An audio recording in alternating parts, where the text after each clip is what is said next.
दर्शकवृन्द नमस्कार, यहाँहरूलाई हाम्रो युट्युब च्यानलमा स्वागत छ। पूर्वको विभिन्न जिल्लाहरूसँग राजधानीलाई छोटो दूरीमा जोड्ने बीपी राजमार्ग गत असोजमा आएको भीषण बाढीले करिब 30 किलोमिटर सडक पूर्ण रूपमा क्षतिग्रस्त बनाएको थियो।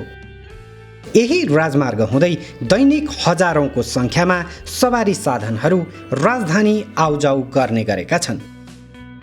अहिले सरकारले बीपी राजमार्गको क्षतिग्रस्त खण्डलाई अस्थायी रूपमा पुनर्निर्माण गर्ने काम गरिरहेको छ। वर्षातको समयमा पनि यो राजमार्ग सञ्चालनमा केही सहजता होस् भन्नको लागि सडक विभागले काम गरिरहेको बताइएको छ। यो सडक खण्ड मित्र राष्ट्र जापानको आर्थिक तथा प्राविधिक सहयोगमा निर्माण भएको हो।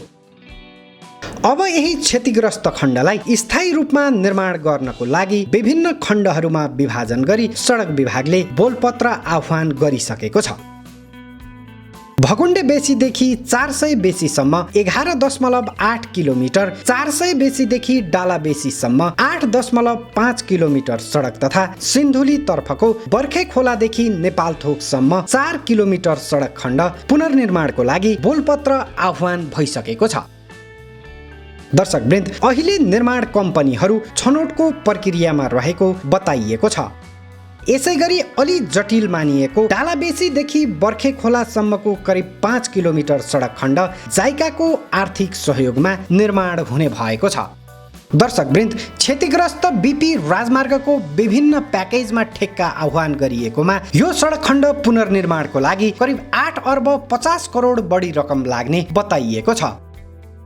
भकुण्डे बेसीदेखि नेपाल थोकसम्मको सडक 2 लेनमा निर्माण गर्ने बताइएको छ।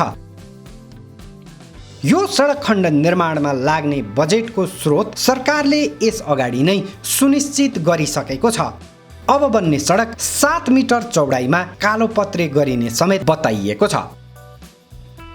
नेपालको पूर्वी जिल्लालाई काठमाडौँसँग जोड्ने बीपी राजमार्ग धुलीखेलदेखि बर्दिवाससम्म 160 किलोमिटर लम्बाइको छ।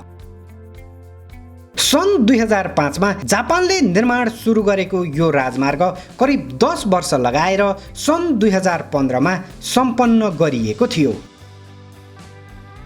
बेला बेलामा आइरहने प्राकृतिक प्रकोपले यो राजमार्गमा क्षति समेत हुँदै आएको छ।